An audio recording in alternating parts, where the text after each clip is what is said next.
Hello and welcome to episode number 43 of my South Olympic Branch Update series. Let's see what I've been working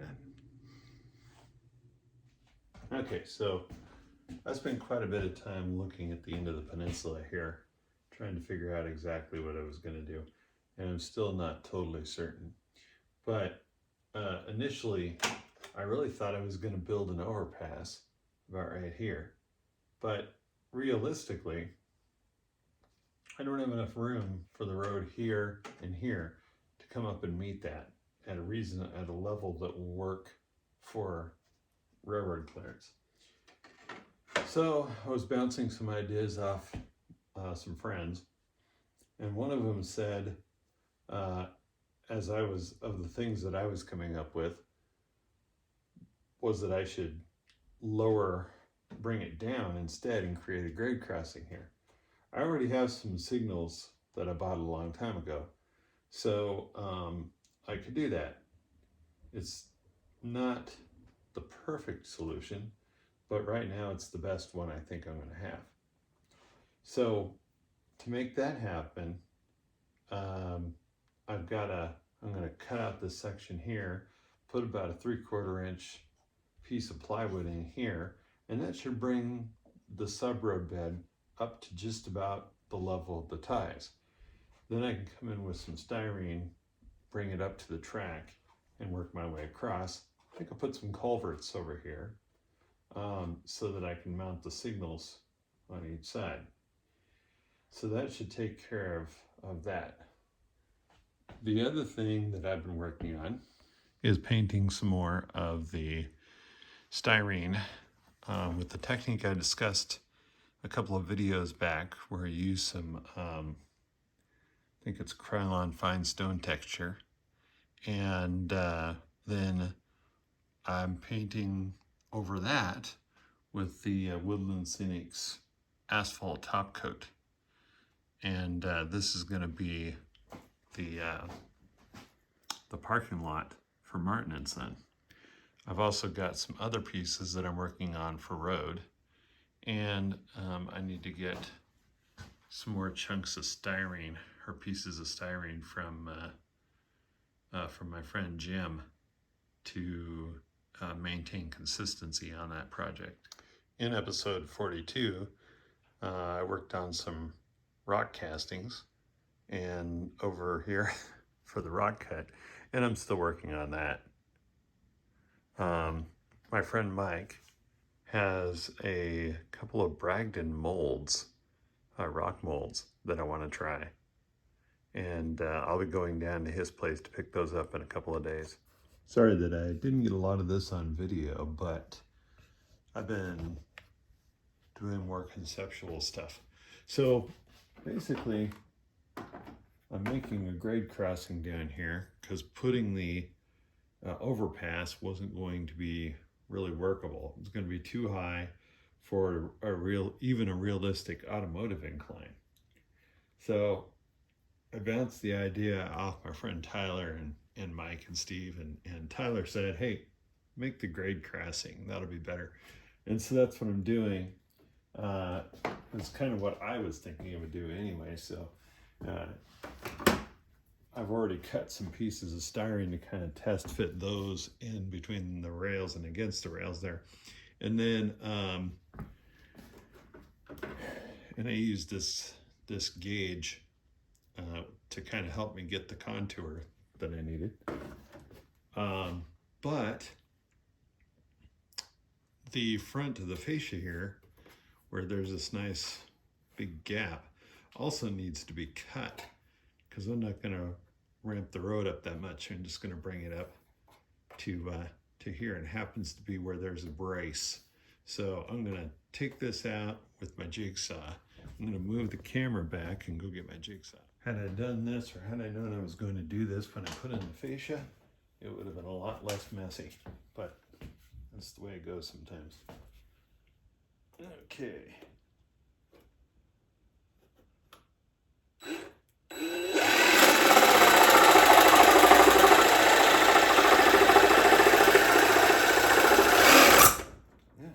Go that far. Okay.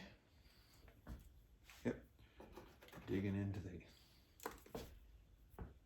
other piece here, and I think I am going to have to go a little bit more of an angle because I didn't get it right where I wanted it.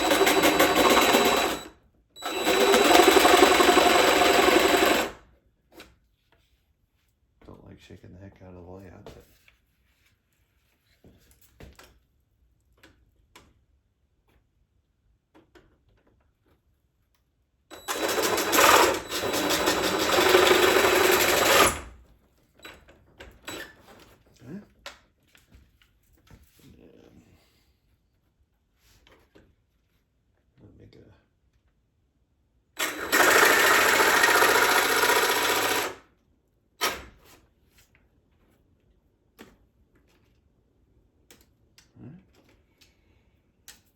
cool. So far, so good. Let's see.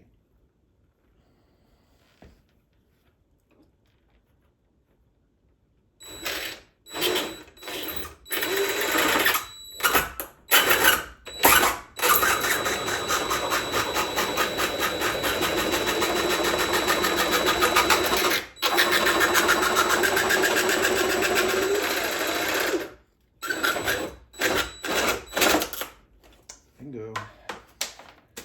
Whew. All right. Now for the part of the show that you guys don't really need to see. Larry uses the vacuum. I know. Exciting, huh? So now you get the idea. I'm going to just take the road and kind of cut it across here. So I think that'll work pretty well. And then once it's across, it'll slope up from the grade crossing to the level up here.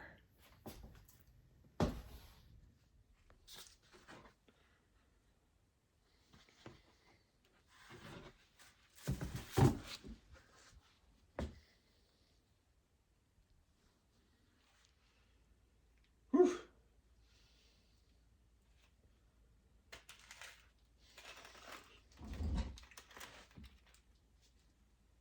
All my strength to get that out of that open.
Okay, so I may have to heat up the foam with a hairdryer a little bit. Kind of get it to contour exactly where I want it. And it may be a little tall. I may need to cut it a little bit more. But overall, I'm pretty happy with that.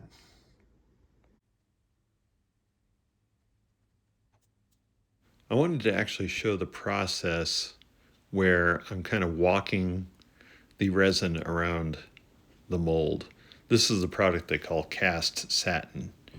And basically, once you mix it, and you only have to mix it for a few seconds, you pour it on the mold and then you move the mold around, letting the material spread over the mold.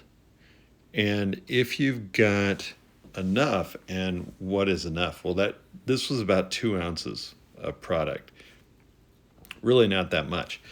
And if you've got enough, it'll cover whatever mold that you're working on, and it allows it to then set up in about a half hour to 45 minutes, where you can peel it free from the mold and have yourself a casting.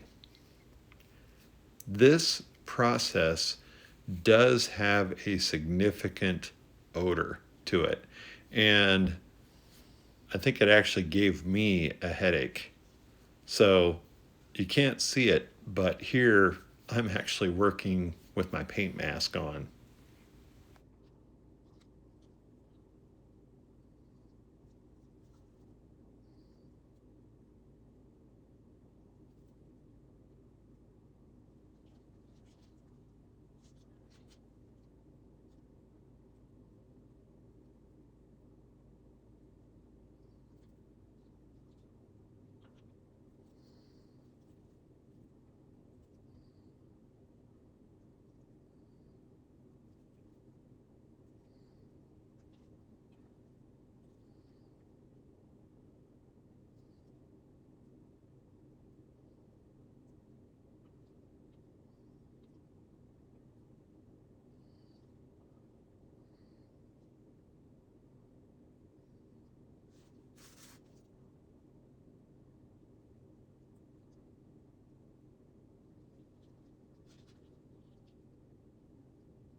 And I really wanted to show you guys, what it looks like when you start to take it out of the mold.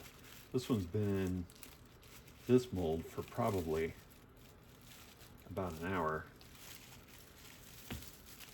And it probably doesn't actually need to even be in here this long.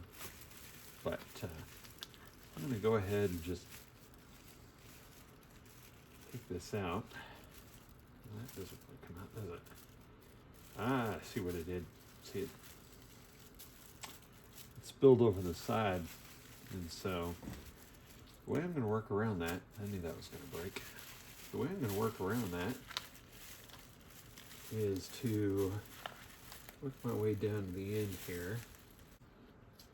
So there's going to be some voids in that one, that's for sure. This is too much depth to the texture for the amount of pouring I did. A little cracked. You can see the crack right there. The thing is, though, once you put that on something and filling a little bit behind it with something, you aren't going to see that. I think it's going to look pretty good.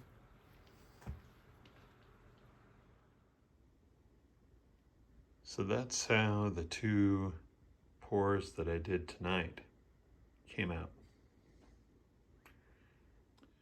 So this casting, I heated up with my heat gun, and so I can bend it around the corner. that's something I think is pretty cool about this type of thing. It's definitely not something you can do with plaster. And then this is one of the two that I did the other day. Now, the reason why these are white, these two are white, is because they've been coated with gesso. And so that will allow the other paint treatments to adhere to it better. It's quite a process with this stuff, and there are definitely good and bad parts to all of that. Earlier, I said I was going to cut this casting down. Instead, after looking at everything, I decided to go a different way and add another inch of foam in here. So the hill is a little bit taller. It's not quite as tall as I had it at one point where I had 2 inches in there. But kind of duh, right? But anyway, I think I like this 5-inch thickness. I think that's a good place to be with it right now. And I worked on the slope there a little bit, and then I painted it brown again to kind of cover that back up. I had to take off all the ground foam bushes and everything I had on there at the time. So I think this is where it's going to end up on this side anyway. Haven't really determined what I'm going to do with the other side of the peninsula yet, which is why I haven't moved a lot farther along. And it's one of the reasons why this video has been delayed so much, because I really wanted to get to a point farther along before I finished it. Yeah, that's the way it goes. I'm going to end this episode with a meet, so y'all stay safe out there, and hopefully we'll talk again soon.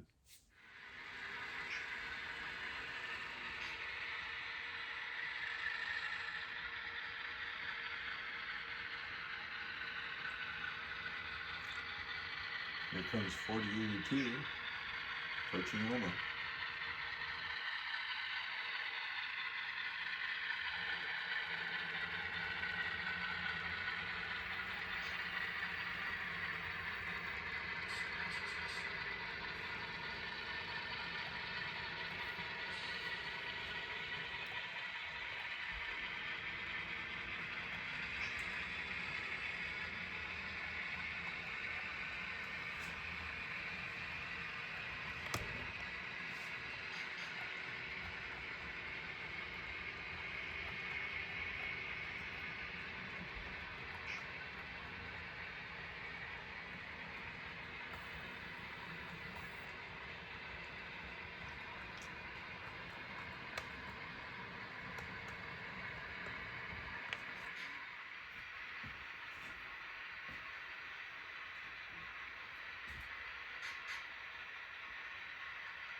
Okay, let's pause that.